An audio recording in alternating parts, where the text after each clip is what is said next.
Kita akan persilakan calon wakil wali kota untuk mengambil undian pertanyaan di dalam fishbowl. Boleh disebutkan hasilnya sambil ditunjukkan, Pak? C2. Baik, terima kasih. Silakan kembali ke podium. C dengan subtema tata kelola pemerintahan yang baik.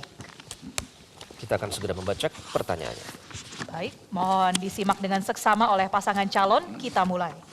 Data Bea Cukai Tarakan, jumlah barang ilegal yang berhasil diamankan pada tahun 2022 sebesar 1.808 ball press atau pakaian bekas.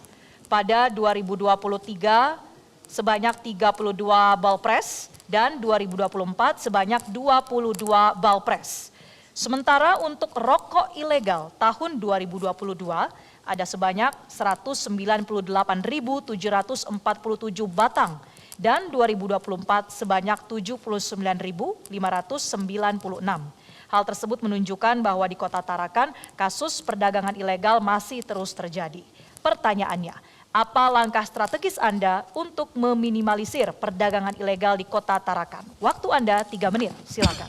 Iya, saya kira Tarakan secara geografis sudah sampaikan ini memang satu pulau kecil dan semua wilayahnya itu bisa menjadi pintu masuk orang ke situ. Jadi gampang sekali orang masuk, sehingga saya kira aparat keamanan juga agak kesulitan untuk menjaga seluruh daerah area pantai ini.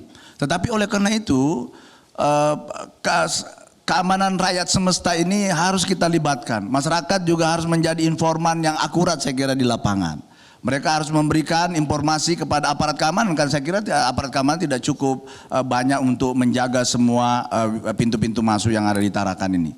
Yang kedua, kenapa perdagangan ilegal ini menjadi ramai, menjadi banyak? Karena ada demand, ada yang membutuhkan begitu. Masyarakat banyak yang tidak tahu akibat misalnya mengkonsumsi katakanlah atau menggunakan barang-barang yang ilegal yang tidak terperiksa dengan baik, tidak terdeteksi dengan baik, tidak tersertifikasi dengan baik, contohnya seperti itu. Misalnya katakanlah pakaian-pakaian. Apakah mereka tidak tahu, masyarakat kita tidak menyadari bahwa mungkin saja di situ ada mungkin muncul penyakit yang lain-lain. Yang kedua, tentu seperti tadi, oleh karena itu kita harus memberikan edukasi juga kepada masyarakat kita, memberikan penyadaran ya, agar ya kalau bisa mencintai barang produk dalam negeri, karena produk dalam negeri ini sebenarnya cukup bagus sebenarnya dan murah ya, bahkan dan tidak menimbulkan was-was, kekhawatiran akan ada timbul masalah hukum dan lain-lain.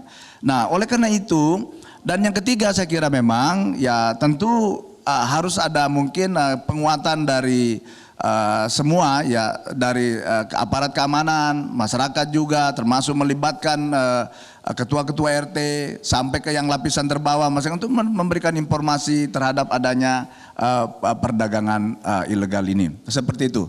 Nah, jadi ya, dan ya kita sebenarnya juga mesti harus punya hubungan kerjasama mungkin dengan negara tetangga, supaya juga ada upaya di sana juga untuk mencegah barang itu keluar ke sini, supaya kita tidak setengah mati terus menghambat di sini tapi di sana misalnya loss juga. Saya kira ini perlu juga border meeting barangkali ya, antara Tarakan, Nunukan dengan Sabah Malaysia, dengan Brunei begitu ya, supaya ada kesamaan persepsi, ada kesamaan rasa, bagaimana saling menjaga wilayah masing-masing. Artinya barang yang tidak bagus di sini jangan dikirimlah ke tempat kita, seperti itu.